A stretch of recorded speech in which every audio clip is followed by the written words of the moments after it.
유모차를 끌던 경찰의 촉이라고 저희가 잡아봤는데 경찰의 촉, 이게 무슨 얘기인가요? 네, 이 휴일에 쉬던 경찰이 이 보이스피싱범 피해자를 구해낸 일입니다. 생생한 영상이 있거든요. 보면서 설명드리겠습니다. 네.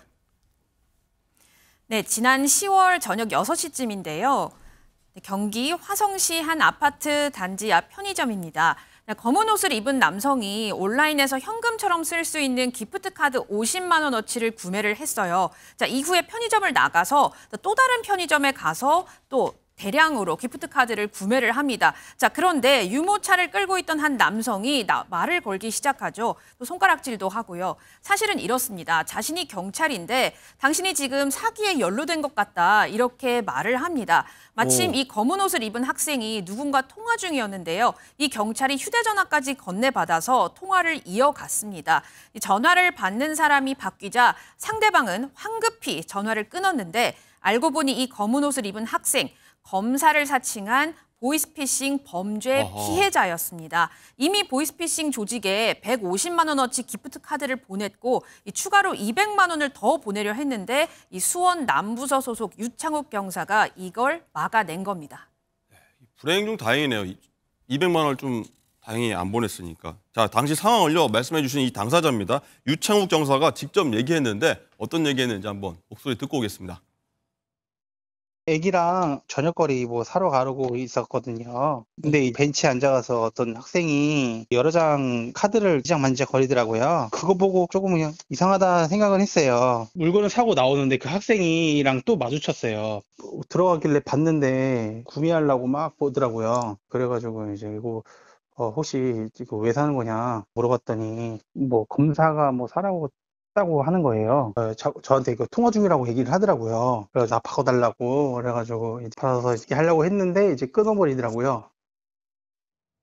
네, 교수님, 야, 경찰은 역시 경찰이다 이런 생각이 드는데 정말 스쳐가 지나갈 수 있는 사건인데도 촉을 딱 감지했네요. 네, 뭐 그런 것 같습니다. 더군다나 편의점 한 곳이 아니고 두 곳에서 이렇게 마주치게 되었고요. 예. 더군다나 모습을 봤더니 근데 처음에는 인출책이 아니겠는가, 보이스피싱 그 조직원이 아니겠는가, 그렇게 이제 의심을 해서 쫓아가서 뭔가 확인하려고 하는 뭐 이런 생각을 가졌던 것 같은데 막상 확인해봤더니 그것이 아니고 오히려 보이스피싱 피해자임이 이렇게 밝혀지는 그런 상황이었던 것 같습니다. 그런데 그와 같은 촉이 발동된 가장 큰 이유 중에 하나가 이 유경사가 이 유사한 근무를 했던 것 같습니다. 수사 업무를 네. 했기 때문에 느낌상 무의식적으로 이제 관여를 한 것이 아닌가 본인이 그렇게 얘기하고 있는 것 같고요. 네. 더군다나 지금 그 검사의 이를테면 신분증도 교묘하게 보여주고 또 이번 사항도 무슨 공문서 등을 이렇게 카톡이나 메시징으로 보여준 것 같습니다. 그러다 보니까 아마 무엇인가 그 기프트콘을 꼭 보내야 되는 듯한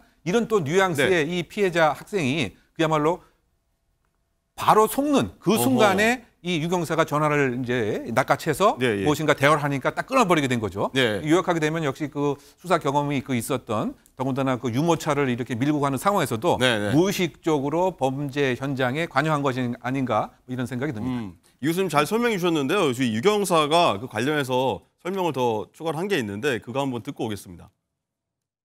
일단은 이제 학생들이 고수익 알바 이런 걸 많이 하니까 사기를 쳐서 돈을 이제 빨리 인출을 해야 되잖아요. 근데 인출을 하는 거 대신에 돈을 보내주고 그 돈으로 기프트카드를 산 다음에 그거를 이제 전송을 받는 거죠. 그러면 이 학생이 오히려 이제 범죄자라고 처음에 의심을 하신 거네요? 그쵸? 네, 계속 의심했어요. 그 다음날까지 계속 의심해가지고 학생한테 전화한 다음에 고소를 했으면은 제 생각에는 고소를 했으면은 진짜 피해자고 고소를 안 했으면 뭔가 찔리는 게 있으니까 안 했을 거 아니에요. 네.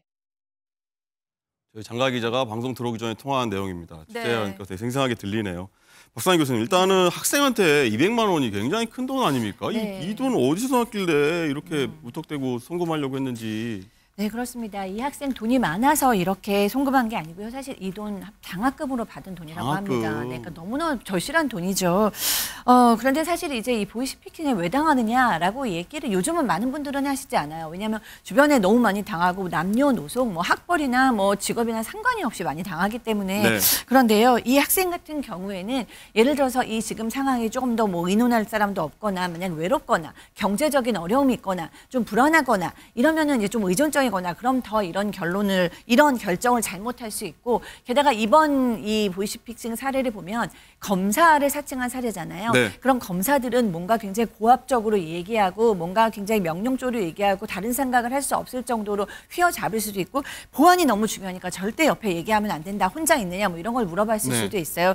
그래서 좀 종합적으로 좀 약해진 마음에 이런 학생이 잘못된 선택을 했는데 다행히 옆에 있는 어떤 형사가 좀 잘 발견해 준 것이 아닌가 싶습니다. 다행입니다.